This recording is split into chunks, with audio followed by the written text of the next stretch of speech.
Transport Nacat, un transport de qualité pour les professionnels et particuliers.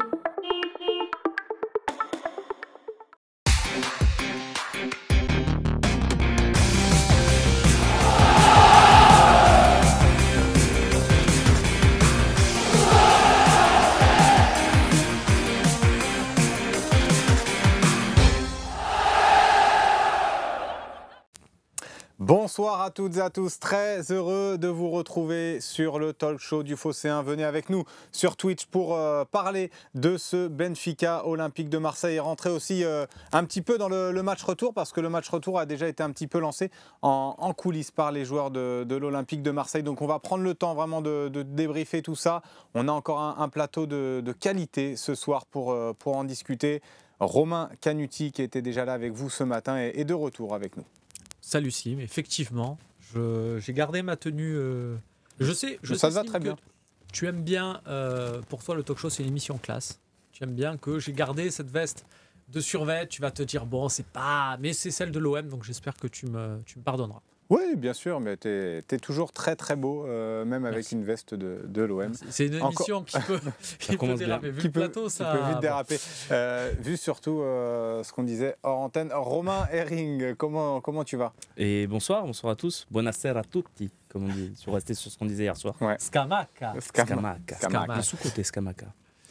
C'est pas dans les thèmes d'aujourd'hui? Non, ça ne sera pas dans les thèmes du talk show. On aurait pu, mais Samir Daoud en a décidé autrement, puisqu'il est avec nous sur le plateau, fervent supporter de l'Olympique de Marseille. Ça fait plaisir de t'avoir. Bonsoir tout le monde. Je vais essayer de survivre, d'exister entre ces deux monstres. Ce ne sera pas chose facile. Tu es quand même un expert.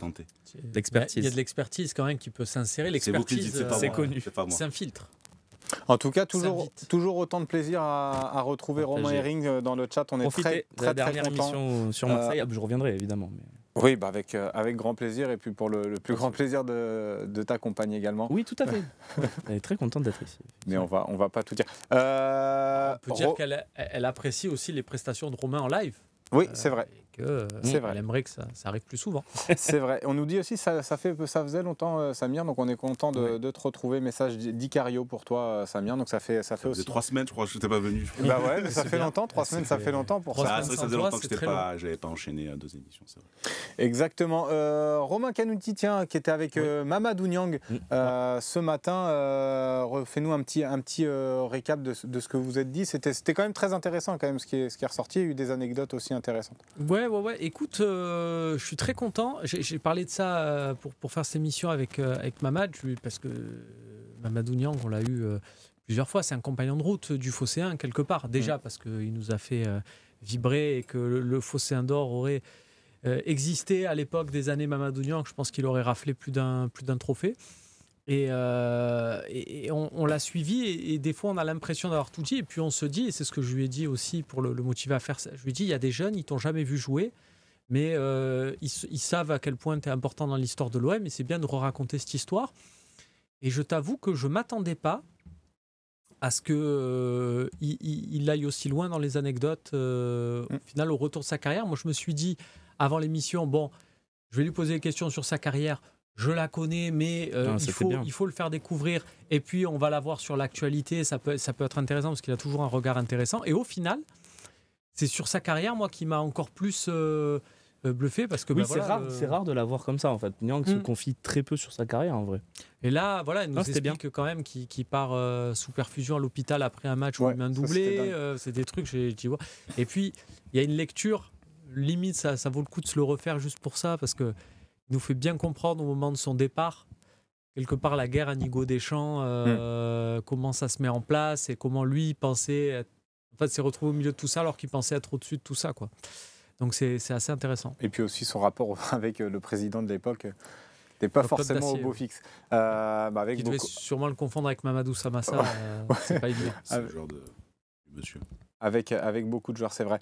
Niang, légende du club, Alex Van Tirol, c'est vrai, on pourrait avoir le débat s'il fait partie des légendes du club. Je me le suis posé parce que j'ai fait la une ce matin pour demain matin sur Aubameyang, qu'on travaille dessus, et je me suis dit, c'est qui les attaquants de légende, en fait? Et je dois avouer que Niang, pour moi, il est vraiment border. Je ne sais pas si je le mets, mais après, ça dépend combien on met d'attaquants de légende dans notre histoire olympiennes. Moi, j'en mettais 3 ou 4, donc pour moi, il n'est pas dedans. Et c'est vrai que si j'élargissais à 5-6, il est dedans. Donc moi, je sais pas s'il est légende de l'OM, mais en tout cas, il est pas loin. Je sais pas si tu en penses quoi, toi, en tant que supporter. Bah après, c'est forcément avec ça correspond à l'histoire de chacun et Ouais. l'âge qu'on a au moment où on connaît ce joueur-là, donc ça te marque plus ou moins. Moi, il m'a beaucoup marqué, donc il est dans ma légende à moi. Maintenant, on va dire ça à quelqu'un qui a 70 ans qui va te dire non, mais en fait, il y a eu Scoblar, puis Papin, et puis après ces deux-là, il n'y a pas grand monde. Moi, je l'aime beaucoup, donc je ne serai pas très objectif sur Mamadou Niang. Ok. À quand la même avec Drogba? On nous a posé la question dans le On chat. l'a eu, Drogba, il y a 77, c'est sur vrai. 3 ans. C'était dans Studio 3. C'est la saison dernière, non, d'ailleurs? Saison d'avant, ouais. Ouais. 2021-2022, ouais. Dans Il y avait eu le match des héros au Stade Vélodrome. Là, enfin, ils étaient revenus faire un match avec. D'ailleurs, Orange, Jules je crois. peut pas être à la place de Luis Enrique dans la liste UEFA. Non, C'est une bonne question. Ouais, mais pour le c'est coup. pas possible. Non, Non, je suis pas sûr, mais il faudra vérifier. Je trouve que faudra le vérifier niveau tout est ça. pas. En tout cas, on a vu la petite, on a vu la petite rivière qui s'est affichée là. Oui, c'est-à-dire que là, on était sur un petit nuage. C'est-à-dire, on parlait de Ah, il va l'OM et falloir- des choses un peu réjouissantes. Et tu es en train de nous dire la récré est finie, messieurs. C'est ça. Il va falloir quand même débriefer ce Benfica OM parce que là, il y en a beaucoup qui ont commencé là-dessus dans le chat. Voilà le petit sommaire débrief de Benfica OM. On va parler également de l'entrée en jeu d'Azdin Ounahi et on finira aussi sur le match de Kondogbia. C'est quoi le problème aussi avec Kondogbia? Mais on va quand même prendre le temps d'essayer de positiver aussi sur ce Benfica OM. Quelles sont les raisons d'y croire? Avant de vous lancer, messieurs, on va s'écouter quand même la réaction de Jean-Louis Gasset hier soir après le match et puis on analyse tout ça après. Il est bien évident que on maîtrise moins bien nos matchs à l'extérieur qu'en Coupe d'Europe que ceux au Vélodrome.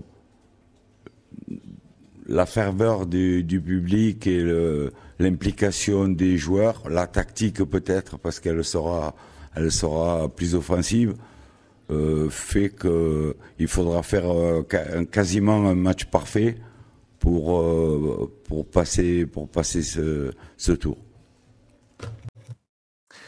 Voilà, vous avez vu la réaction de Jean-Louis Gasset. Est-ce que vous pouvez encore y croire? Tiens, Samir, je te lance là-dessus. Est-ce que déjà on peut avoir des regrets par rapport au match d'hier? Des regrets. Tu fais un très mauvais match hier, donc des regrets, oui, tu peux regretter le penalty et tu peux regretter de ne pas avoir joué au football, parce que t'as pas fait grand-chose. Maintenant, des raisons d'y croire, oui. Moi, je t'avoue que je suis très excité à l'idée de vivre ce match parce que c'est la Coupe d'Europe, qu'il y a quelque chose à construire, qu'on a vécu une saison très pénible, qui t'offre malgré tout la possibilité d'avoir un joli match en jeu avec un beau scénario. Donc j'ai envie d'y croire. Maintenant, sportivement, qu'est-ce qui nous pousse à y croire? Pas grand-chose, si ce n'est ton parcours, malgré tout, en Coupe d'Europe à domicile, qui est plutôt bon. Mais malgré tout, j'ai une petite voix là qui me dit « Samir, t'as 42 ans, il faut pas être trop naïf non plus. T'as 42 ans » J'ai 42 ans. Tu le fais pas. Tu le fais pas, Ouais, ça. merci, Bravo. merci. Des crèmes, peut-être pour... Non, pas de crème, c'est la génétique. Je te Ok. remercie. Excuse-nous. Tous les conseils Excuse-nous, sont Samir. bons à prendre. Excuse-nous, Ah, mais oui, Samir. c'est vrai que tous les C'est conseils sont important. bons à prendre. Et puis, Et je sais plus où j'en étais. Non, tu disais. Ouais, donc en gros, méfie quoi, méfie-toi. D'être- Tu te méfies d'être quoi. naïf, et c'est malheureusement un groupe de joueurs, et même au sein du club, où on est déçu assez régulièrement dans les gros matchs. Donc, des raisons d'y croire. Moi, j'ai envie d'y croire. Je vais y croire. De toute façon, j'y serai. Je vais chanter. Est-ce que tu y crois de façon Mais- surnaturelle ou tu y crois vraiment par rapport à des trucs objectifs? De manière objective, si je suis totalement objectif, je te dis que c'est 50-50. Maintenant, il ne faut pas oublier une chose, c'est qu'on a perdu le match aller.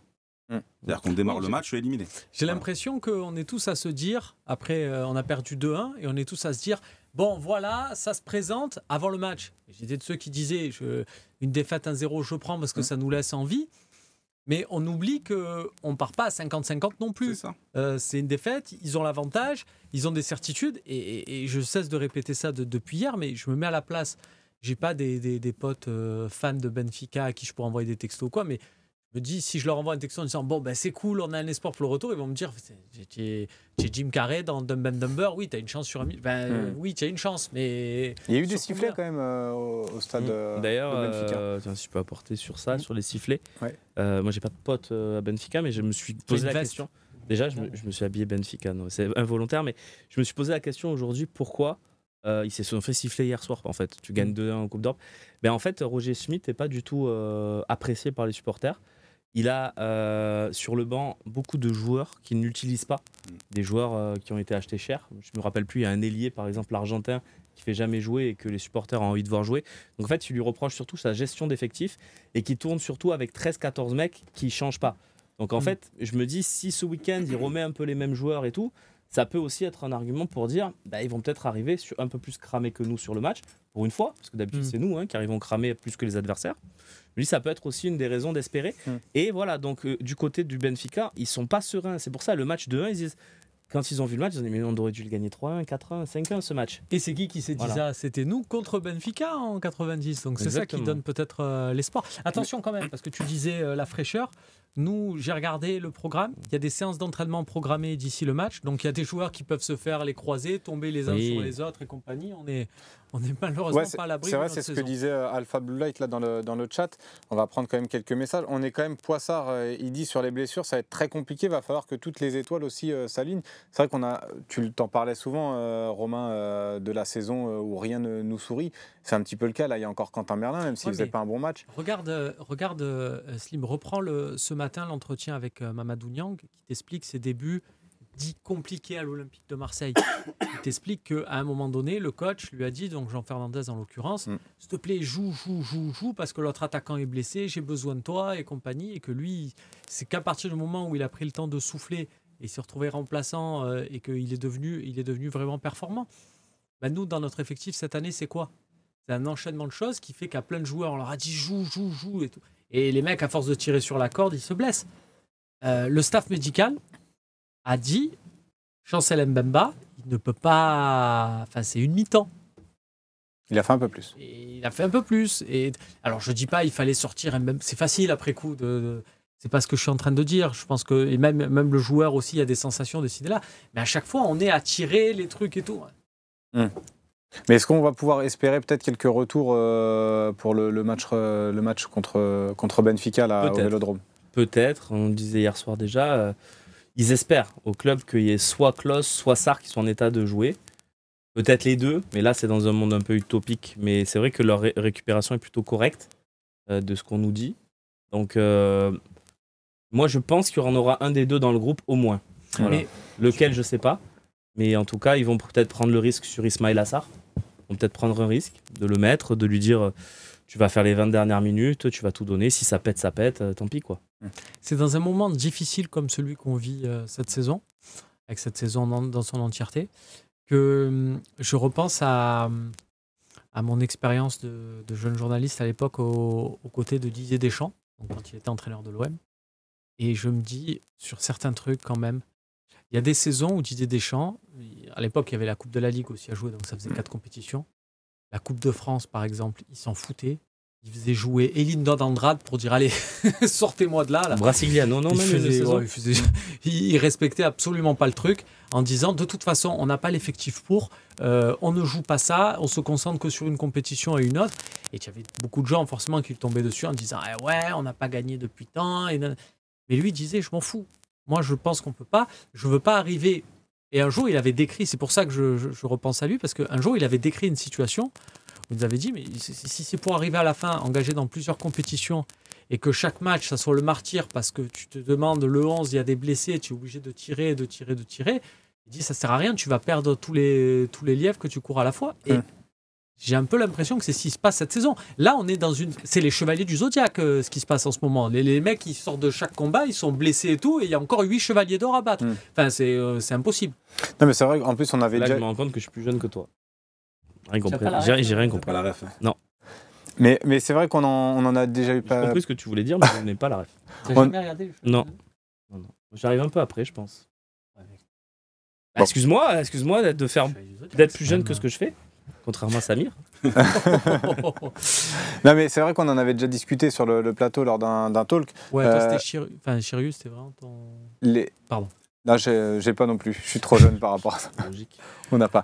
Dites-moi dans le chat, s'il vous plaît. Merci pour la ref, Romain dit Icario. Donc visiblement, il y en a certains qui l'ont quand même. Donc ça va te rassurer. Connais pas les chevaliers du Zodiaque, tu sors, dit Bika, mais on va quand même te garder avec nous. Wow. Non, mais c'est vrai qu'on avait déjà eu la discussion sur le talk à propos des blessés. Il y a quand même des blessures là malheureuses. Quant à Merlin, c'est pas musculaire, donc on peut pas vraiment dire que c'est de la faute des médecins de l'OM quand même, si? Non, c'est la faute à la manière dont tu as monté ton groupe. Il te manque des joueurs. Excusez-moi. Il te manque des joueurs. Ton groupe UEFA, il est amputé de 3 Garcia, joueurs.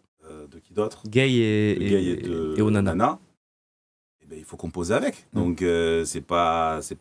Tu veux, moi, médicalement, oui, il y a des soucis. On n'a pas de chance, c'est vrai. Mais tu as aussi une manière de monter ton effectif qui n'est pas forcément à la hauteur.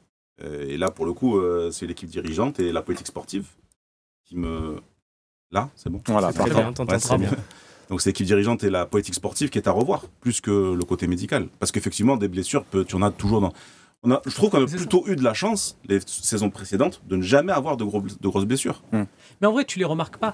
Quand ton effectif est bien fait, revenons au truc Deschamps, les saisons Deschamps et compagnie. Sur la fin, Baki Koné, tu sais même plus s'il est en France sur les dernières semaines. Mais comme le reste du groupe est en forme et compagnie, les joueurs qui sont blessés en méforme et qui disparaissent mystérieusement, tu t'y intéresses pas. Alors que là, vu qu'il y a ça, plus les mecs UEFA, donc du coup, il y en a certains, tu tires sur la corde, c'est un engrenage. Voilà. C'est une proportion. Non, après, moi, juste sur ça, je suis pas d'accord. Le groupe est pas mal fait, je trouve pas. Excusez-moi, hein, mais il y a 4 défenseurs centraux. Toute la saison, on l'a faite à 2 défenseurs centraux. Quasiment, à quelques exceptions près. Donc, on en a 4. On a 2 latéraux droits, Murillo, Klos. On a 2 latéraux gauche, Garcia, Merlin. On a 6 milieux de terrain. On a 6 pour 2 ou 3 postes. Et on a pléthore de joueurs médiocres offensifs. Mais c'est un gros problème. Oui, mais c'est pas un problème de constitution de groupe. Si, Romain. En termes de qualité, peut-être. En termes de qualité, bien sûr, mais en termes de nombre et de postes, non, je trouve pas. Oui, Romain, sauf qu'après, on est au courant. On est au courant que Joaquin Correa n'est pas un joueur de côté gauche. On s'est fait avoir à la présentation. Moi, je l'avoue. On m'a dit oui, mais c'est bon. Oui, on va mais le ce qui pêche hier soir, en termes d'effectifs, c'est pas de ne pas avoir un attaquant sur le banc. C'est de ne pas avoir un arrière, un défenseur central. Mais tu les avais dans ton effectif. C'est juste que tu as une série de blessures qui est assez négative quand même aussi, on peut le dire. Moi, je trouve que dans la construction d'effectifs, la défense et le milieu, alors, exception faite de la liste UEFA, où je ne comprends pas pourquoi il y a Luis Enrique, je le dis depuis des semaines, et pourquoi il n'y a pas n'importe lequel des 3 autres. Là, je vais dans ton sens. Mais sinon, la construction du groupe, je la trouve pas exceptionnellement ratée, quoi. Ouais, écoute, c'est... Non, ce qui est raté, c'est les choix offensifs sur le mercato d'été. NJ, c'est... Donc c'est la constitution du groupe. Oui, en fait, voilà, on parle de la même chose, mais pas de la même manière. De la quantité, toi tu parles de la qualité. D'accord. Mais en tout cas, la question quand même de départ sur cette première partie, c'était quelles sont les raisons d'y croire. Oui, parce que là, on n'en a pas donné. Alors, moi, je vais y aller parce que... Les joueurs ont, excuse-moi Romain, mais les joueurs ont beaucoup parlé du Vélodrome. On a vu les déclarations après d'Harit, de Unai, dire que c'était le Vélodrome qui allait permettre ça. Romain, tu le disais en plus hier un petit peu aussi. Mais vraiment, les raisons, est-ce qu'il y a des raisons objectives d'y croire à bien sûr, cette on a mis 4-0 à Villarreal. Déjà, c'était pas la même équipe, puisqu'il y avait des joueurs de qualité qui ne sont pas disponibles ou qui le seront très peu. On l'a dit, Sarr notamment, je pense, manque énormément au style Gasset. Qu'on pense ce qu'on veut d'Ismaïla Assar. Mais je pense que c'est une perte énorme pour Gasset. Surtout qu'il est remplacé par Luis Enrique. Aussi. Malgré tout, tu as quand même vu du jeu contre Villarreal. Tu les as dominés de la tête et des épaules dans tout l'impact physique, dans la construction des occasions. On a fait vraiment un très très bon match. Contre le Shakhtar, on a fait un bon match aussi dans un autre registre. Je trouve pas que le Benfica soit 10 fois meilleur que Villarreal ou que le Shakhtar. Je dirais même que c'est le même type d'équipe. Avec peut-être un peu de Vista en plus, Rafa Silva, Di Maria. Mais sinon, c'est le même type d'équipe. Ne m'impressionne pas plus. Je pense que sur un match au Vélodrome, et pour moi, s'ils ne le font pas jeudi prochain, c'est une énorme déception. Mais même, je vais te dire, si je ne vais pas à Dublin cette année, là, je vais... Non, mais laisse-moi finir. Si je ne vais pas à Dublin cette année, Andiamo, si je ne vais pas à Dublin cette année, parce que l'Atalanta passe, je pars du principe que l'Atalanta va passer, si je ne vais pas à Dublin, c'est une énorme déception. Avec l'effectif qu'on a, on nous a vendu certains joueurs qui sont soi-disant très bons. Ça ne marche pas en championnat pour ceci, cela. Avec l'équipe qu'on a, pour moi, cette saison avec l'impact du Vélodrome. Si on ne bat pas Benfica, déjà, c'est une énorme déception. Mais je pense que sur un aller-retour, on doit taper l'Atalanta pour rattraper les 8 mois de MERDE qu'on a fait depuis fin juillet. Voilà. Moi, l'objectif minimum, sauf si Liverpool gagne à l'Atalanta 4-0. Ce qui est possible encore. C'est possible, mais si ce n'est pas le cas, mon objectif minimum, c'est Dublin. Je le dis clairement, c'est la finale à Dublin. J'ai pas peur de le dire. Moi, j'ai pas peur de Benfica sur un match où on peut gagner le match contre Benfica. Non, mais le faire, on peut le faire. Mais... Eh bien oui, on doit le faire, Tamir. On doit le faire parce que notre saison, elle est cataclysmique. Mais toi, je s'ils le font pas, c'est un échec. Mais tu sais, on peut pas faire fi du passé et des dernières saisons où à chaque fois qu'on a eu des matchs de ce type-là, et on s'est fait dessus. On s'est fait dessus. C'est vrai. Pas encore les énumérer. Feyenoord, on s'est fait dessus. C'est vrai. Annecy, on s'est fait dessus. Je vais pas. Enfin, donc, ok, on a tous envie d'y croire. Et moi, le premier, je vais y aller. Je vais être déterminé. C'est l'anniversaire d'OM Leipzig. Aujourd'hui, c'est vrai. C'est vrai. De d'Hiroki Sakai. Like et RT. Ça fait 3 heures que j'ai pas vu le but d'Hiroki Sakai. Ah oui. Qui n'est pas du tout le plus beau but du match. Non, mais est-ce que vous saviez que l'Olympique de Marseille est le plus grand club français Non, mais voilà, moi je suis désolé, j'ai de l'exigence encore. Je suis peut-être un doux rêveur, appelez-moi comme vous voulez. Moi, ce match-là de Benfica, c'est qualification obligatoire. Déjà, je ne veux même pas discuter. Et le match, si c'est l'Atalanta derrière, demi-finale de Coupe d'Europe, j'ai des exigences très élevées. Moi, je m'en fous. J'ai pas moins d'exigence que toi. J'ai pas une question d'exigence. Je suis exigeant, j'ai envie qu'on aille à Dublin. Voilà. Je dis simplement que je suis également lucide sur. Je ne sais même pas si c'est à cause de groupe de joueurs ou si c'est une culture club depuis quelques années, une culture de la loose, qui fait que sur ces matchs-là, attention. Alors, oui et non. Parce que malgré tout, sur nos 20 dernières années, l'OM est quand même allé très souvent loin en Coupe d'Europe, contrairement à d'autres clubs. L'Atalanta, par exemple, n'a jamais fait une finale européenne. Okay. Tu vas les prendre en demi-finale. T'as pas le même type d'expérience. Ah d'accord, on est déjà en. Moi j'ai le droit. Est-ce que j'ai le droit de me projeter un peu? On est. Oui, projetons-nous. Quelles sont les raisons d'y croire? Moi j'y crois pour beaucoup de raisons, notamment le Vélodrome qui est. Franchement, cette saison en Coupe d'Europe, on est fort au Vélodrome. On a regardé deux herbies dans les yeux au Vélodrome avec Gattuso sur le banc. Je sais pas si vous réalisez le. Oui, il y a certains. T'es pas d'accord? Non, il y a certains intellectuels du stade qui l'ont regardé dans les yeux. C'est vrai, qui étaient situés proches du banc. Si vous avez vu les vidéos à l'époque. On va peut-être pas parler d'eux. Je raconte juste cette anecdote. En 2004, j'ai des amis qui ont fait le déplacement à Göteborg pour la finale entre l'OM et Valence. Et ils se sont trouvés avec des centaines de supporters du Celtic Glasgow qui avaient pris leur place en étant persuadés, des doux rêveurs, comme Romain, qui avaient pris leur place pour la finale de l'UEFA parce qu'ils se sont dit cette année, c'est pour le Celtic. Bon, en quart de finale, ils ont croisé Villarreal et Sonny Anderson. Bon, bref, ils sont perdus. Mais ils sont quand même allés et ils ont supporté l'OM en finale parce que... Je précise que je ne considère pas qu'on est favori contre l'Atalanta. Je dis que c'est ouvert et que franchement, avec la saison qu'on fait... c'est ouvert, on a envie de le faire. Ça, là-dessus, on sera d'accord. Il n'y a pas de souci. Moi, je pense qu'on peut le faire. C'est la différence entre toi et moi, c'est que je pense qu'on peut le faire. Non, toi, tu penses qu'on va le faire. Non, moi, je pense qu'on peut le faire. Non, moi, je dis que ça doit être objectif. Tu nous as déjà préparé la compo de l'Atalanta. Tu es sur Airbnb depuis tout à l'heure en train de réserver ton appart. Moi, je dis, je pense que ça doit... D'ailleurs, mode avion, Romain, je dis pas qu'ils vont le faire. Je dis qu'il faut le faire. Parce que moi, je l'excuserai rien du tout de cette saison et il faudra tirer des énormes conséquences. Malgré tout, je pense et je crois que cet objectif est réalisable. Vu le tableau en plus qui s'ouvre, enfin, je sais pas si on réalise le miracle qui s'est produit à Anfield hier soir. J'en parlais dans les émissions pour rigoler un peu. Oui, je sais pas si tu sais, mais l'Atalanta a gagné 3-0. Ouais. Mais pour moi, ça change tout. Ça doit changer tout. Alors après, on peut jouer petit bras, se dire qu'on est nul cette saison et que de toute façon, on est nul. Oui, on est nul. Après, ils ont montré sur certains matchs, Villarreal, je suis désolé, c'est une démonstration. Il y en avait peut-être un ou deux qui avaient la cagagne, comme on dit à Marseille, mais les autres, ils étaient là.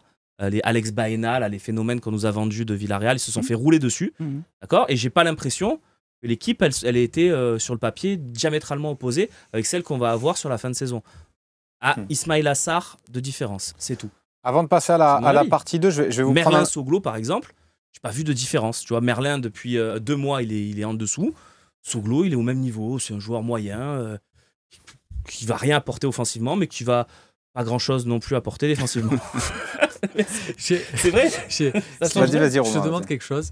Si jamais on a le malheur de ne pas passer en demi, et que du coup la demi, c'est Benfica-Atalanta, est-ce qu'on peut faire un avant-match faisant croire à Romain Eric qu'on joue quand même cette demi-finale? Mais tu sais que ça, je le vivrais très mal.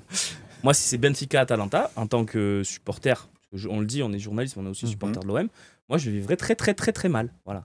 Bien sûr. Parce que c'est une occasion en or. On ne s'en rend pas compte, je pense. Il y a un message d'Arsène Larsen juste avant de passer à la partie 2 qui nous dit « J'aimerais être aussi optimiste que vous, mais la différence de niveau technique entre les deux équipes intrinsèque me fait peur pour le match retour. » Vous avez vu vraiment une différence technique entre les deux équipes hier? Moi, la technique, c'est par exemple le match d'Amin Harit.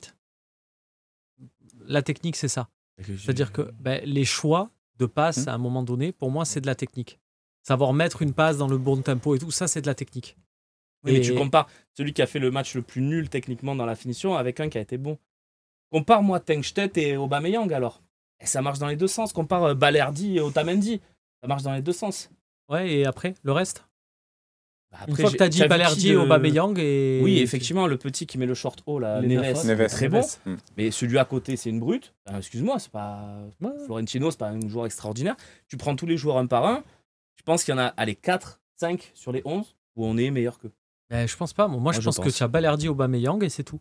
Et en termes justement sur ce facteur technique-là, et je pense que c'est une équipe qui va être en capacité de tenir le ballon chez nous, d'avoir des certitudes. On dit des certaines équipes, elles ont un but d'avance, elles ne savent pas comment gérer ou quoi que ce soit. Quand tu sais jouer au foot, tu sais comment gérer ce genre d'avantage. Parce que tu joues au foot justement et que c'est toi qui imposes ton rythme. Et je pense qu'ils sont capables. Je pense que nous, on se dit on est capable d'hausser notre niveau de jeu, mais eux, ils sont aussi capables de faire beaucoup mieux que ce qu'ils ont fait hier. C'est pour ça que je suis pas rassuré. Ouais, je suis pas rassuré avant le retour, mais je ne demande qu'à t'accompagner à Dublin. Romain, je sais très bien. Je ne dis pas le contraire. On fera le chemin ensemble. Ok. En tout cas, il y a un joueur qui a su élever son niveau de jeu hier en rentrant. C'est Azzedine Ounahi. On va en parler dans notre deuxième partie.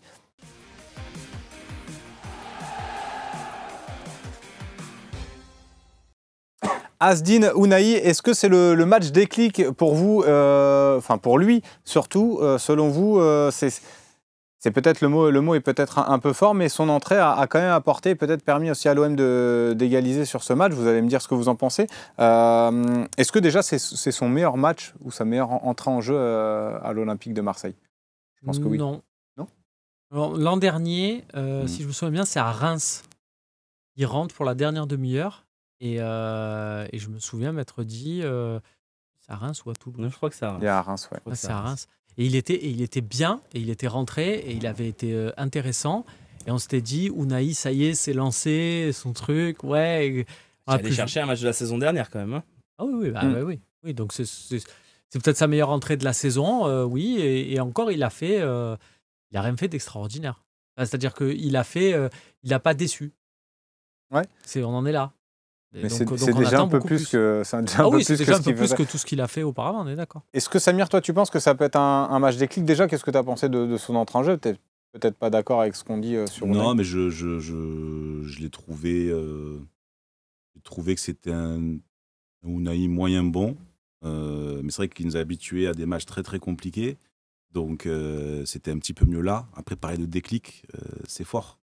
C'est fort parce que des matchs comme ça, honnêtement, des entrées comme ça, il en a fait un petit peu quand même. Alors même si en termes de réalisation, ça se passait pas bien, dans les intentions, malgré tout, moi je le voyais. Après peut-être que je vois mal et le chat saura le dire. Mais je suis pas certain que ce soit ce type de match-là, ce type d'entrée-là qui soit un déclic. S'il y avait eu un but extraordinaire, une action vraiment de classe, là je t'aurais dit oui. Là ce qu'il a fait, c'est ce qu'on attend d'un Ounahi moyen dans n'importe quel match. Donc, pour moi, le déclic, c'est pas ça.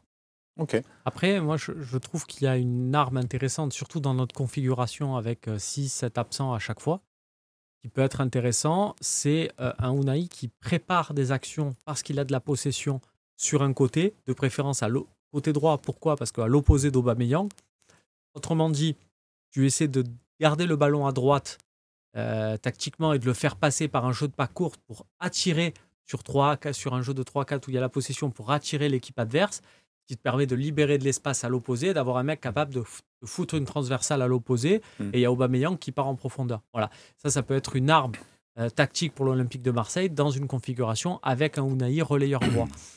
Mais pour ça, si on veut mettre ça en place, il faut le monsieur capable de te mettre la transversale, donc qui joue dans ce secteur-là, soit un latéral droit, soit un truc... Là, en ce moment, c'est compliqué. Non, mais moi, je voulais parler. Déjà, le match déclic, c'était un point d'interrogation, donc c'était vraiment vous avoir votre ressenti là-dessus. Mais je trouve que dans son entrée en jeu, déjà rien que dans l'envie, on a vu une image et un visage d'Unai qu'on n'avait pas vu trop cette année. On l'a pas vu non plus la bave aux lèvres. Hein. Il n'était pas. Bon, après, sur l'échelle d'Unai, c'était peut-être de la motivation, mais c'était pas non plus incroyable. Moi, j'aime pas le joueur, mais après, il est chez nous, donc on va en parler. Et on va essayer de donner un avis objectif. Moi, je trouve qu'il a fait une bonne entrée. Comme j'ai dit hier soir, il n'a pas été pénalisant, ce qui est déjà énorme hein, pour ces joueurs. Pour un joueur à 10 millions, bon.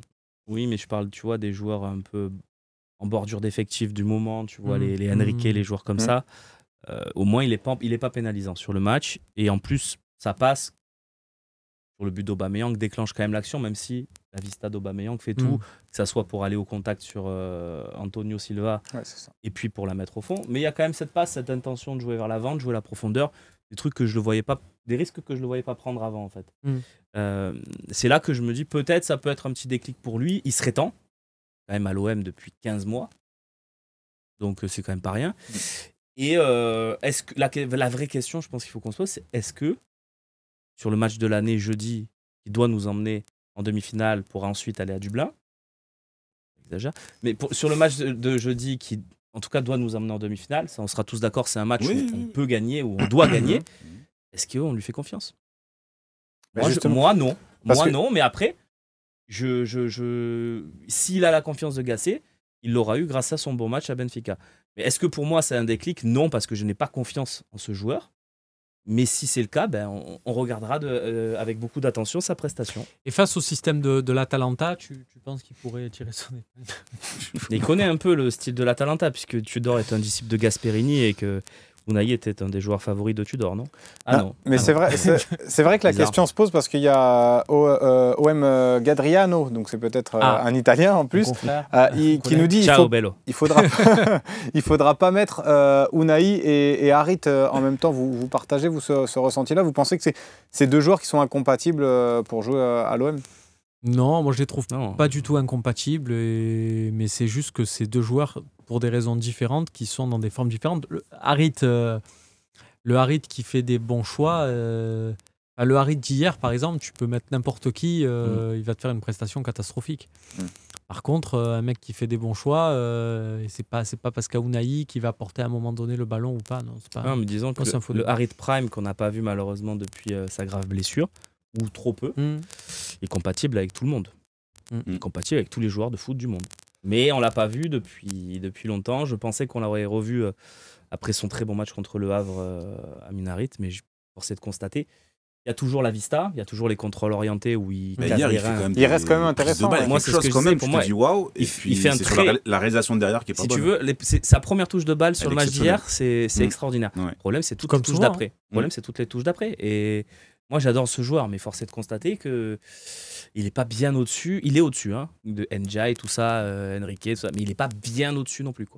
C'est terrible. Mais tu vois, si tu as un Unai et un Harit flèche rouge, les deux, pour moi, tu fais une équipe avec Unai relayeur droit et Harit 10 dans un 4-4 de losange. Bien sûr. Après, je te dis ça, c'est d'un terme hypothétique. Je ne te dis pas avec l'effectif actuel, parce que tu as J'ai la référence de flèche rouge, tu vois. Ah, quoi? Au moins, il y a ça. Mais là, par exemple, dans un système où on a plus de latéraux, je me demande si tu vois, on passerait pas sur une configuration, le fameux 3-2-4-1. Si vous vous souvenez de Sampaoli, là. Jouer avec plus de latéraux du tout, puisqu'on n'en a pas. Mais qui fait Rongier et tout. Ouais, voilà. Ok. Il y en avait beaucoup qui disaient. Je crois que c'est la vraie question. Peut-être pour aller au débat. Titulaire jeudi, quoi. Ouais. En fait, je reviens là. Si tu fais un 3-2, partant du principe que tu n'as plus de latéraux, tu dis on va faire 3 centraux, 2 milieux défensifs et une ligne de 4 devant là et un attaquant, Unai il peut s'insérer dans la ligne de 4, tout comme Amin Harit. Oui, d'accord. Tu vois le. Oui. Il peut. Là, comme ça. Comme on peut aller à Dublin. Je crois plus à Dublin qu'à ton 3-2-4-1, mais. Toi, Samir, je te sens pas forcément convaincu par la titularisation. La Fuente à gauche. Je mettrais. Si on l'avait, pourquoi pas? Les matchs de préparation qu'il avait fait. Vous vous souvenez de cette période là où il y avait De La Fuente et Luis Enrique qui se tiraient la bourre? C'est vrai. Et on s'est dit, il faudrait que ça soit à tous les postes comme eux, c'est-à-dire deux mecs. C'est vrai qu'on avait dit ça. Waouh. Comme quoi, on en dit des Pardon, bêtises. Samir. Je sais plus ce que je disais. Non, j'aurais mis Harit Sur- un peu plus bas. Non, surtout sur Intéressant, Unai. ça. Est-ce que toi, tu partirais avec Unai titulaire avec l'entrée qu'il a faite? Moi, Unai, il me gêne pas. Je te dis, s'il a les mêmes intentions que je dis, oui, on le prend, on le met. Mais S'il chante à l'ouverture des JO, ça te. Pardon. Le gros problème d'Unai, c'est les duels et l'impact. Mais en fait, Parce que on je parle vais de te dire, son état d'esprit, de ça. En fait, c'est pas vrai. C'est juste l'intention qu'il met dans les duels. je trouve qu'on personnalise trop les problèmes de cette équipe. Je pense que le problème il est global, et je vais me répéter par rapport à la dernière fois que je suis venu. C'est pas un problème individuel. Je pense pas. Sincèrement, je pense pas. Je pense que si tout un groupe met une certaine, je sais pas, s'il y a une vraie émulation dans le groupe, je suis persuadé qu'il se met au diapason. Là aujourd'hui, C'est le les coach, joueurs alors. qui arrivent, je sais Qui pas, ou arrivent pas à peut-être le plus haut, récupérer. peut-être plus haut, parce que tu as des joueurs qui arrivent. Regarde un joueur comme Merlin. Quand Merlin arrive, tout le monde est content. Romain, il me semble que tu étais plutôt pour son arrivée. Oh, oui. Il arrive, On il l'était fait des tous. matchs. Premier match, on se dit, bon, allez, on va attendre un petit peu. Et puis, il plonge. Il plonge pourquoi? Parce qu'il y a un groupe aujourd'hui qui est pas bon, où ça va pas. Donc, et il se met au diapason, il prend la température de ce groupe et il se dit, bon, en fait, ça va pas. Il y a un truc qui va pas. Donc, je pense que c'est un problème qui est plus large que simplement Unai, ses qualités ou son attitude. Je pense Mais là, que on fait un débat sur Unai. Oui, mais parce que là, on est en train de personnaliser le problème. Mais c'est pas un problème de joueur. Tu me mets Unai ou tu me mets Harit, peu importe. Alors, tu parlais de la couronne. La couronne, on commence le match. Tu sais qui est défenseur central? Tu te rappelles? Toi, tu le sais. Il y a Abdoulaye Meïté. Non. Et, Et est-ce que c'est pas Koji Nakata? Koji Nakata. Tu le gagnes ce match. Donc, c'est pas un problème de joueur. Si tout le monde est là, tout le monde est motivé, qu'ils ont une vraie envie et que techniquement, ils sont bien ce jour-là, ce match, on le gagnera. C'est pas un problème de Unai ou de Harit. Vraiment. Koji Nakata, c'est ça qui était nul. Hein. Eh oui. Très belle démonstration. Il mais c'est était vrai que nul c'est- à l'aller, il nous coûte un but, je crois, là-bas. Ouais, c'est vrai qu'il y a Faceless qui dit vous êtes en train d'oublier toutes les prestations médiocres de Unai. Mais non, on n'est pas Non, on forcément. n'oublie pas, hein. On n'oublie pas ses prestations, mais c'est vrai que son entrée, moi, en tout cas, personnellement, j'ai trouvé plutôt intéressante dans l'envie. Mais à voir. Tu disais, on ne doit pas personnaliser le problème. On va passer à la troisième partie de notre émission. On va passer à la troisième partie même de notre émission, et c'est sur Geoffrey Kondogbia. Donc tu disais de ne pas personnaliser, mais on va quand même un petit peu le personnaliser, parce qu'il y a peut-être un problème, Geoffrey Kondogbia.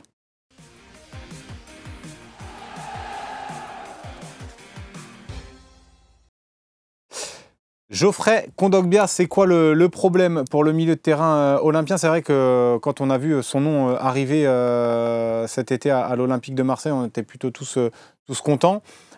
Aujourd'hui, ses prestations sont quand même en dessous de ce qu'il pourrait proposer. nul. Alors, le terme est peut-être fort, mais il est juste. Mais actuellement... Temps gagné, 2 minutes 14 secondes. Ah oui, bon, là j'ai la référence. Ah, on salue à Brèche Frère. À Supporter de l'OM d'ailleurs.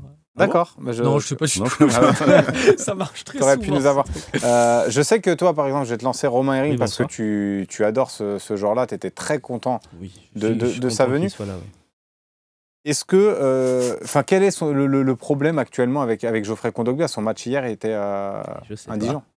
pas. Des fois, on nous pose des questions, nous on est là pour donner des réponses. Je sais pas. C'est ce que j'attends de toi là. Et honnêtement, je ne sais pas. Quel est son problème? Je me dis, c'est quoi le problème de Kondogbia? Je sais pas. Moi, première partie de saison, je vois un joueur qui nous apporte, qui est intéressant, dans le jeu long, dans le jeu court, a beaucoup de qualité. Je trouve par rapport à Unai, par exemple, je trouve que c'est le jour et la nuit. Là, c'est pas peu importe qu'on mette Kondogbia ou Unai sur la première partie de saison. Il y a 2 planètes d'écart.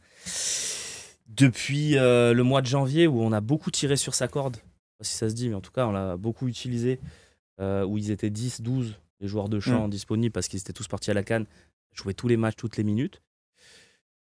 Il s'est blessé à ce moment-là. Est-ce qu'il est vraiment revenu de sa blessure? Je sais pas. Mentalement, peut-être aussi. Tu as dit le mental tout à l'heure, tu as peut-être raison. Moi, c'est une énigme parce que c'est un joueur que j'aimerais conserver l'année prochaine. Voilà, même si en ce moment il est nul, et tu as raison, Romain. Moi, c'est un joueur sur lequel j'aimerais m'appuyer sur encore au moins une saison, en espérant que Rongier soit de retour. Ça sera bon la saison prochaine, Romain, Rongier? On sait pas. Hein. C'est fou, hein. Mais en tout cas, voilà, je pars du principe qu'avec Rongier, Vertou, Kondogbia et un apport au milieu de terrain, un autre joueur, moi, j'ai mon milieu de terrain de l'année prochaine. Hein. C'est très compliqué le dossier Rongier. Ouais, il faudra qu'on en parle. Peut-être dans les questions-réponses. Tiens. Il y a quelque chose de. Enfin, ça peut être très compliqué aussi à gérer pour le club là, par rapport à sa. On va en parler dans les questions-réponses parce que j'avais vu déjà des questions sur Rongier. Je ne sais pas. Voilà, honnêtement, je ne sais pas. Il y a Dan Mata qui nous dit son problème. Alors, vous allez me dire ce que vous en pensez de ça. Non, il n'est pas nul, Romain. Non, mais attendez, mais c'est assez surprenant. Son problème, c'est le numéro 27 qui est à côté de lui, qui, je ne vais pas dire le terme qu'il utilise, mais qui ne fait pas grand-chose défensivement. Donc le numéro 27, ce serait Jordan Verretou. C'est quasiment ton meilleur joueur de la saison. Il a précisé défensivement. Ouais, défensivement. Ouais. J'ai vu quand même sur le but de Di Maria. C'est pas le plus grand récupérateur Verretou non plus. Alors, c'est pas le plus grand récupérateur, c'est absolument pas ce qu'on lui demande. C'est-à-dire que dans l'organisation, il y a toujours Kondogbia sentinelle et Verretou plus haut dans l'organisation et ce que demande Gasset et ce que demandait Gattuso.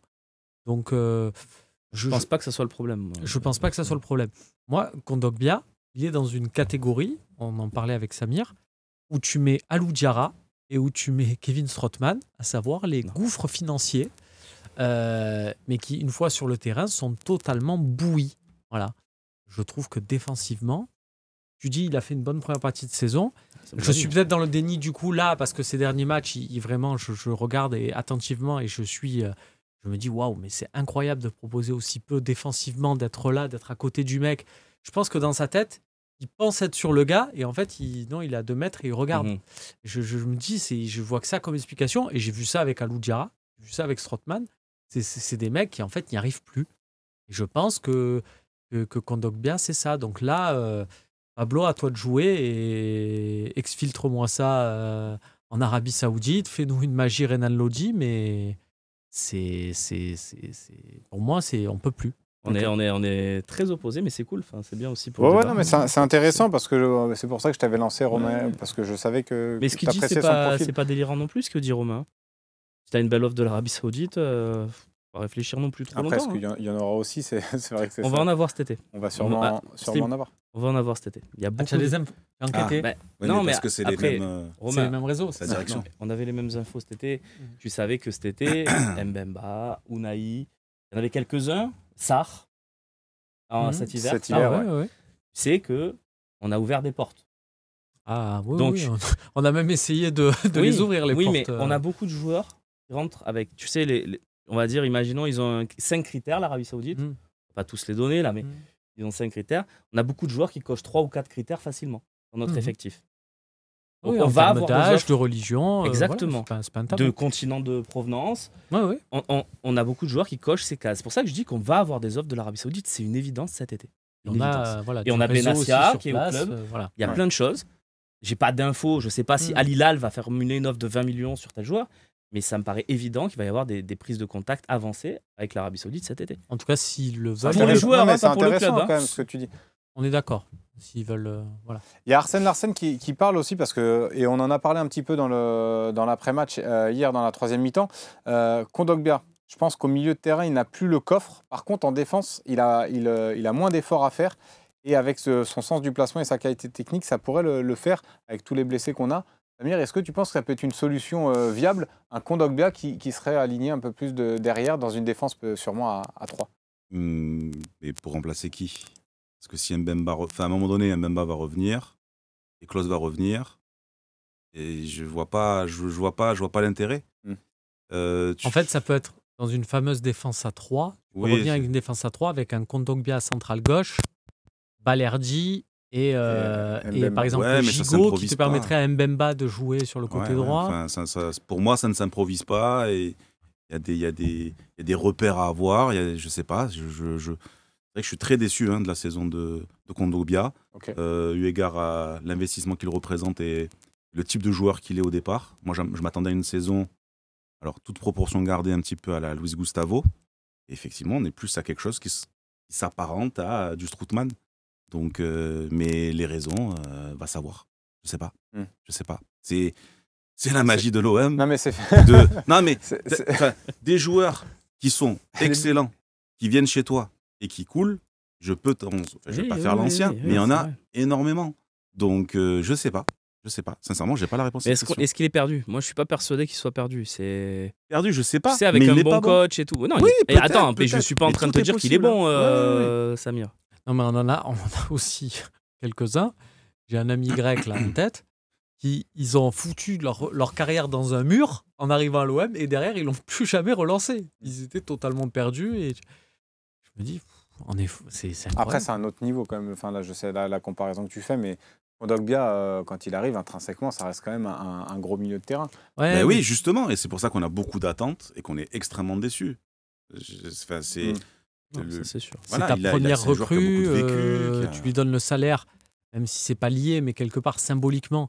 Oui, c'est au moment lié. où tu prolonges pas Sanchez que tu fais venir Kondogbia, il a le même salaire. Enfin, tu vois, tu tentes quand même un truc en disant on attire un top joueur, quoi. Est-ce que vous croyez du coup il va être capable d'élever son niveau de jeu? Parce qu'on aura besoin aussi tu le disais Samir, de tout le monde pour le match retour.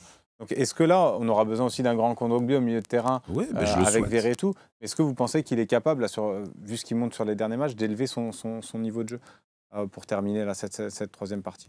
J'y crois pas, mais peut-être que là, il va écouter cette partie, ça va le piquer. Il a entendu Romain parler de Dublin, il se dit allez, tu sais quoi, go. J'espère. Je pense qu'il peut élever son niveau de jeu. Après, est-ce qu'il va l'élever à la hauteur de nos attentes? Ça, je ne pense pas. Et être meilleur que ce qu'il a été sur les 4 derniers matchs, oui. Il l'a déjà été à l'OM. Faut pas non plus cette saison. Oui, ça, oui. On peut pas non plus. On lui a mis beaucoup de. Moi, j'ai fait tous les matchs à distance. On lui a mis beaucoup de 7, de 7,5 à Kondogbia. C'est arrivé souvent, non? Ouais, je me souviens même des matchs d'Europa League de phase de groupe contre Athènes. Il avait fait un plutôt gros match. Je vais me refaire. Il a fait quelques bons matchs. Après, c'est trop peu pour ce qu'on a. Et ce qu'a dit Samir, en fait, il a raison. Voilà. C'est trop peu pour ce qu'on en attend. Alors, il y a une info qui vient de tomber, là, c'est Icario qui nous le dit. C'est pas forcément officiel. Faudra vérifier tout ça. Mais 2 à 3 semaines, on annonce pour Quentin Merlin d'absence. Donc finalement, ce sera un petit peu ce que disait Gasset en conférence de presse d'après-match. Ce serait une grosse entorse. Si Romain, tu peux nous vérifier tout ça, ce serait parfait. Du coup, est-ce que tu penses qu'il peut élever son niveau de jeu, Samir, pour terminer la partie au match retour? Écoute, j'adorerais qu'il fasse un gros match, qu'on fasse une capsule de tout ce passage-là pour se moquer de nous, dire regardez, moi c'est Tokar qui ne croyait pas en lui. Je le souhaite vraiment, mais j'y crois pas. Ok. Voilà. Je crois pas du tout. Non, mais tu crois à la qualification? Bien sûr, mais de toute façon, j'ai vu, j'ai pas dû rater beaucoup de matchs depuis que je suis abonné, depuis 2000. Moi, quand je vais au stade, c'est pour les voir gagner. Hein. C'est pas pour, je me dis pas qu'on va perdre. Mais je suis également lucide. Et il y a des fois où je me dis, bon, ben, j'y vais, j'ai envie qu'on gagne. Je vais tout faire pour. Moi, je vais faire mon rôle, je vais chanter pour mon club. Tu vois le numéro 44 se présenter. Mais je vois même pas les joueurs. Je le vois pas le match, pour tout te dire, quand je suis au stade. Donc voilà. Mais est-ce que je crois en Kondogbia? Non. Dans les questions-réponses, je vous les donne ou je vous les donne maintenant? Non, bien sûr. Non, je voulais lire un message de Airpoupy parce qu'on parle de Kondogbia, donc on va lire aussi certains messages qui sont avec nous. Kondogbia n'est plus capable pour lui de retrouver son gros niveau du passé, mais en Coupe d'Europe, il n'y a personne d'autre à mettre en 6 en championnat. Son remplaçant, poste pour poste, c'est Onana ou même Gay, par exemple, et qui ne semble pas meilleur. Je trouve que Kondogbia est meilleur que Pape Gay. Matin, midi et soir, même cette saison. Je trouve. Moi, Pape Gay, et d'ailleurs, depuis que Gasset a récupéré Pape Gay, on perd. Depuis qu'il le remet titulaire, vous avez remarqué quand même? Je sais pas. Non, vous n'avez pas remarqué? Ben, pareil, Pape Gay, il y a tous les matchs titulaires là, depuis depuis 3-4 matchs. Ah, on avait battu clairement. Alors ça va. Non, ça va, du coup, Pape Gay. Non, mais parce que là, on défonce.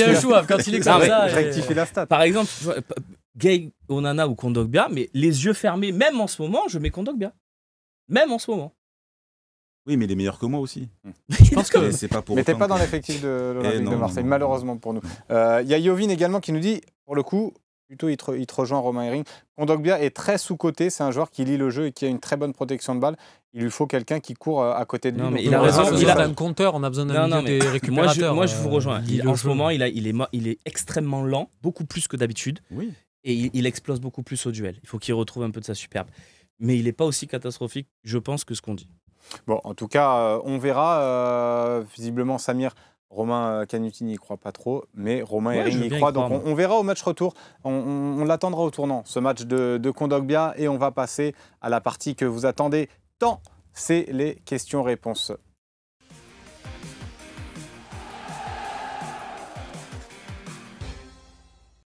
les questions-réponses. On va prendre vos questions. Vous avez pu les poser sur lefosséen.fr et puis également poser-les sur Twitch. J'en ai noté quelques-unes déjà depuis le début de l'émission qu'on va pouvoir se faire là avec nos 3 compères en plateau. Tiens, Romain. Oui, la t'as fameuse une info. infirmerie, c'est RMC, Flo Germain, c'est plutôt fiable. C'est le copain d'aventure de BFM Marseille. C'est vrai, Marseille. effectivement. Des nouvelles, donc Klose et Sarr, ils espèrent, ils font le maximum pour les avoir jeudi. Bon, ça, on l'a dit. Mbemba, c'est des douleurs, mais rien de grave, c'est pas une rechute. Merlin, durée d'indisponibilité n'est pas connue avec précision, mais il n'est pas impossible qu'il puisse rejouer cette saison. Voilà, les infos de Flo Germain. Ok. Donc, il ne parle pas de 2-3 semaines comme dans le message. Peut-être que d'autres médias le font. C'était, je vais dire là, juste l'info que moi j'avais donnée, c'était Foot Mercato. Très bien. Bah, Foot Mercato, Voilà. peut-être d'autres infos, c'est très bien. Après, On va les croire plutôt eux, volontiers, du coup. cette info me plaît, donc elle est vraie. Oui, pour l'Atalanta, on va en avoir besoin. Ah oui, c'est vrai. Et ça, Pardon, j'ai pour oublié. Dublin aussi. Juste Pour Dublin aussi. Mbemba, du coup, on va repartir sur un Mbemba qui ne s'entraîne pas et que à qui tu fais faire que du soin et que du Bah frais oui. pour. Je ne suis pas en train de critiquer cette décision, il n'y a on pas le prend, choix. on Je fait serai pareil, entraîneur hein. de l'OM, je ferai exactement la même chose, mais c'est juste pour informer la réalité. Après, il va pas falloir attendre de miracles de Mbemba. Là, on est en train de faire Non, des mais bouts de ficelle. Mbemba sur une jambe, c'est meilleur que beaucoup de joueurs de notre effectif. Ah oui, oui, oui, non, mais bien sûr. Et c'est ni bon pour lui. Ah oui, et non. surtout, il ne faut pas que ça soit bon pour nos espérances. C'est-à-dire que je pense à Samir, là, qui marche. J'essaie de voir Il par où marche, tu passes c'est pour aller déjà au stade. Et je te vois marcher en allant au stade et essayer Ouais. de trouver un peu. Et tu te dis, ben voilà, on va les enfoncer. On a un Mbemba. Tu pourras pas avoir le Mbemba conquérant. Aïe. Voilà. Je vais pas alors. Si, tu Je marches, prends ma mais place. d'un pas un peu moins assuré. Ouais. Non, prends pas ta place. Bon, en tout cas, tu n'es pas comme ça. On va prendre quelques questions que j'avais notées déjà dans le début depuis le début de cette émission. Bien sûr, il y aura le cas Rongier, là, beaucoup de questions sur Rongier pour Romain Canuti. On va en parler dans quelques instants. Le péno non sifflé, tiens, Josiel, fan de Herring, qui nous pose cette question. Très bon pseudo. Péno non sifflé, est-ce que pour lui c'est un scandale qu'on n'en ait pas discuté là dans ce débrief? Péno non sifflé hier sur Aubameyang, toi, tu es d'accord? Ah ben il y a péno 100 fois, mais je suis désolé, ceux qui me connaissent en tout cas vont me dire que je radote, mais on ne peut plus parler d'arbitrage, puisque avec la VAR, il n'y a plus d'erreur, quoi.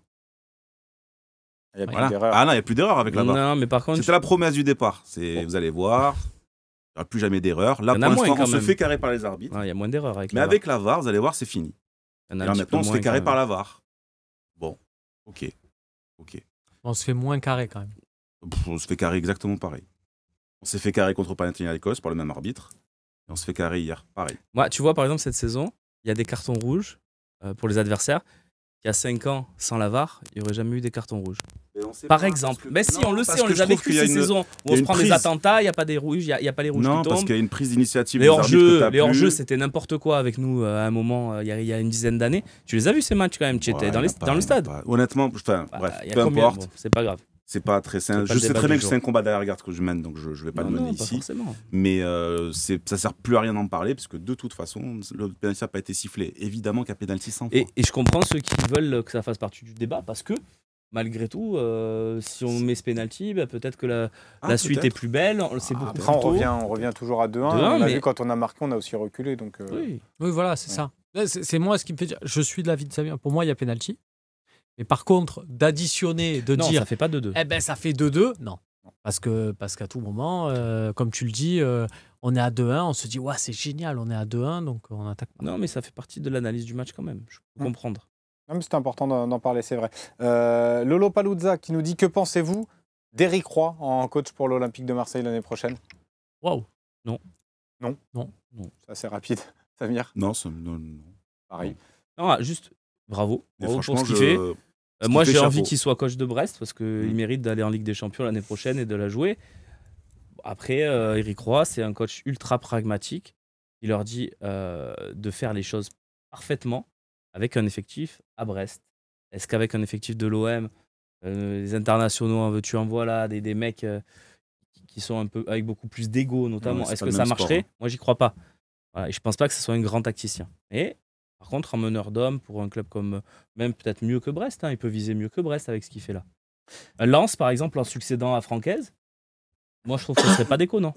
Ouais, il est passé par ce club il y a quelques années. Il y a des joueurs qu'il a recrutés en tant que directeur sportif. C'est pas un mauvais C'est une coach, bonne, mais Et du coup, comme ça, Francaise irait. Voilà. Pourquoi pas. pourquoi pas? Kael Mike qui nous dit si on se qualifie pour les demi-finales, est-ce qu'on oublie le championnat et on mise Là. tout sur Ouais, l'Europa c'est une bonne League? question. Bizarre cette question. On- Non, mais oui, on va se qualifier. Et la D'accord. question existe quand même. Est-ce D'accord, qu'on pardon. mise à 100% sur l'Europa League? C'est ça la question. C'est ça, exactement. Ok. Oui. En fait, de toute façon, le calendrier t'amène à ne miser que sur l'Europa League parce que tu veux dire quoi en fait? C'est-à-dire que si tu dis que tu mises pas sur l'Europa League, ça veut dire jeudi, on garde des mecs ou des mecs, on prend le risque de pas les mettre en se disant il faut qu'ils soient prêts pour Toulouse. Non. Non, ça veut pas dire ça. Ça veut dire si on se qualifie en demi, est-ce que contre Lens le dimanche, il y a le doute Mbemba, est-ce que tu le fais jouer? Ou est-ce que tu te dis non, je le garde pour le match aller d'Europa League qui a le jeudi après Lens? De demi-finale d'Europa League, pardon. Je crois que j'ai dit quart. Ok. Non, Mais ouais. c'est ça la question. Moi, je suis pour oui. Pour, si on est en Ouais, demi, je suis oui. pour oui aussi. Vincenzo Italiano, on est dans les coachs un petit peu comme coach, vous en pensez quoi? Déjà, c'est un Italien, je pense. Ouais, donc exactement. Rennes, t'es chat. Le bien nommé. Non, c'est un bon coach. Bon, être sérieux, c'est un bon coach. La Fiorentina, il fait des perfs. Question des de résultats. Max Tis qui était déjà ce matin sur le. Après, je maîtrise pas assez la Fiorentina, honnêtement. Ok. Bon, c'est assez. Mais vu ses performances, Oui, parce qu'ils Qu'est-ce sont qu'il a encore fait du club ils sont encore en Conference League, je crois, en quart de finale. oui. Bon, Il était en après, finale il fallait- déjà l'année dernière. Ouais, contre West Ham. Oui. Ouais. Et puis du coup la fameuse question là sur Valentin Rongier, on avait dit Ouais. qu'on en parlerait, il y a eu énormément de questions dans le chat sur Valentin Rongier. Est-ce que tu peux nous faire un petit point là, Romain, Il là-dessus? y a une ombre qui plane là-dessus. C'est celle d'un mauvais diagnostic initial sur la blessure de Valentin Rongier. Ok. Et le doute. Alors après, c'est très facile de dire ça parce que en disant ça, j'incrimine les médecins qui ont pris cette décision. Moi, j'ai pas été foutu de faire une première année de médecine. Enfin, je me mets absolument pas à ce niveau-là et compagnie. Je dis par contre que le doute est dans la tête du côté du joueur, du côté de l'OM. Il y a un gros flou. Et en fait, là où ça devient terrible, c'est que ça a des conséquences énormes. Toi, si tu as un mauvais diagnostic ou quoi que ce soit, qu'on met quelques mois, ben, tu loupes quelques mois de five avec Loïc Lachaud et Benoît Dédia. Bon, ça Romain va. Canuti. Voilà, c'est pas grave. Je veux dire, tu vois, c'est bon. Par contre, mon Ta- équipe ta va vie- souffrir de mon absence. Mais... Ta fille, Ça, c'est ton vrai. équipe va souffrir effectivement, mais je veux dire, c'est sûr. Mais un joueur de foot professionnel, ça s'étend sur 10. Enfin, les conséquences de ces 6 mois-là de battement, c'est dramatique. C'est dramatique sur le temps de récupération et compagnie. Et derrière, tu as des joueurs que tu. Regarde Florian Thauvin, simplement. Regarde Florian Thauvin avec un mauvais diagnostic, une saison quasi blanche. Derrière, tu ne l'as jamais vraiment retrouvé. Mais, du coup, le diagnostic de base, c'est quoi, Romain? Toi, tu n'es pas médecin, mais tu t'y connais Ben, un peu mieux que moi en genou. Voilà, on va dire. Oui, on bon, va oui, dire ça comme ça. effectivement. Bah, le C'est quoi diagnostic la base? initial, C'est c'est que ménisque, tu te- c'est ça? c'est que tu te dis, c'est pas une grosse opération entre Oui, guillemets. on lui dit ménisque au début. Ouais, on dit non, mais voilà, il y a ce. Et en fait, non, bah, désolé, ouais, en fait, c'est grosse opération. Ça serait quoi, du coup? Bah, ça pourrait être Croisé, grave. tout ça, Donc tout voilà, c'est ce fameux mot. Mais derrière, croisé, il n'y a pas le ligament. C'est croisé. pas Il y a forcément des- rupture des ligaments Voilà, croisés. en fait, j'allais dire, c'est pas le pire mot, c'est pas croisé, c'est un mot, tu sais, d'un coup, tu Ouais, dis ouais. ça, c'est tu vrai vois que le ça fait fou. peur. Ouais. Et tu as un step. Depuis au Moyen-Âge. Hein. T'as le ligament tout Ça court. faisait peur donc aussi, t'as un mais ligament. pour d'autres raisons. Effectivement. Oh, Il est fort. Il est fort. Ouais, il est fort. Donc tu as Pardon. ce truc-là, et effectivement, en fait, c'est juste de passer par la case opération, et derrière, c'est très compliqué. Il y a une opération de nettoyage, entre guillemets. Oui. Et là, il y a plus une opération Donc, il ne travaux. rejouera pas cette saison, alors. Euh, Normalement. Moi, C'est dans un mois, à la fin du championnat. On le voit pas reprendre les séances collectives. C'est compliqué, là. Et puis mais même, c'est comme tout. Tu te dis aussi, tu prends le temps, tu as une période de doute. Toi, tu amènes ta voiture chez le garagiste, tu la laisses, je sais pas, une semaine, tu n'as pas de nouvelles, puis bon, tu en as besoin pour aller travailler et tout. Donc, tu retournes, et le mec te dit, ouais, en fait, je vous ai dit que c'était ça. Mais en fait, c'est ça. Mais ben, c'est bon, allez-y, laisse-la, et là, je lance. Il y a un moment donné où tu te dis, wow, on va peut-être attendre, je vais peut-être aller voir un autre garagiste. Tu vois, il y a un moment donné où tu te dis, oui, j'ai besoin de ma voiture pour aller travailler, mais je vais peut-être pas faire n'importe quoi dans la précipitation. Ben là, c'est exactement pareil. C'est Donc- pour ça que, oui, effectivement, moi, je pense que fin de saison, et je suis Et possibilité dégoûté de... pour le joueur. Même Ouais. si je dis pas, ouais, c'est la fin. Encore une fois, Non, bien c'est sûr. facile de. Mais c'est vrai qu'on est très déçus pour Valentin Rongier qui a perdu une saison. Si en plus ça Après, on précise, c'est pas obligatoirement un mauvais diagnostic non plus. Ça peut être lui qui récupère mal de la blessure aussi. Ça peut non, être... parce que là, on est en train de tout mettre sur le staff médical. C'est fort possible qu'il y ait une erreur. Non, mais voilà, on on le précise explique quand même. Parce que c'est fort possible qu'il y ait peut-être une erreur. On n'est pas sûr à 100%. Attendons quand même d'avoir les trucs certifiés, quoi. Bien sûr, mais en tout cas, c'est une vraie info que nous donne tout Romain à fait. Canuti. Et donc, il y a possibilité quand même qu'il se refasse réopérer, si on a bien compris. C'est totalement possible, ouais. Ok. Donc voilà, là quand même, c'est une grosse info. Merci Romain pour cette info-là sur Valentin Rongier. Il y avait beaucoup de questions en plus dans le chat, donc c'est très bien de les avoir informés. Il est 19h, on va prendre une dernière question sur le chat à propos des entraîneurs. Vas-y Samir, tu voulais dire un petit truc. Sur Will Steele pour l'OM, je sais que Romain, je connais ta réponse. Samir, Will Steele, est-ce que ce sera un coach qui t'intéressera à l'Olympique de Marseille? Pourquoi pas? Vrai bon coach ou pour lui, étoile filante? Why not? Oui, why not, comme il me dirait lui-même. Non, je sais pas. Oui, pourquoi pas? Mais je sais pas. En fait, j'attendrai quand même qu'il fasse. Il y a peut-être besoin d'un petite étape intermédiaire quand même. Parce que il est quand même très jeune. Là, tu le plonges dans le grand bain. Stillwater. Sais pas. Ah, mais t'es en feu. Ouais. Qui va t'arrêter? Non, mais je trouve que c'est très bien pour lui. Qui va t'arrêter? Stillwater, parce que moi, à chaque fois qu'on l'a joué, a été marqué par la prestation du Stade de Reims. Each time we play against him. Each time we played against this team, never be marked by this team. Okay. Non, mais trêve de plaisanterie, franchement, no jokes anymore. Ça joue pas mal. Not play so bad. Non, mais vraiment. Je sais que t'es hypé par ce type de coach, mais... I know you're like... You're hyped. mais moi, je suis pas hypé. Moi, j'ai besoin de plus. J'ai besoin qu'on me donne plus. Par exemple, il fait un très bon début de saison. Et on voit qu'à un moment donné... He did a great start, but we...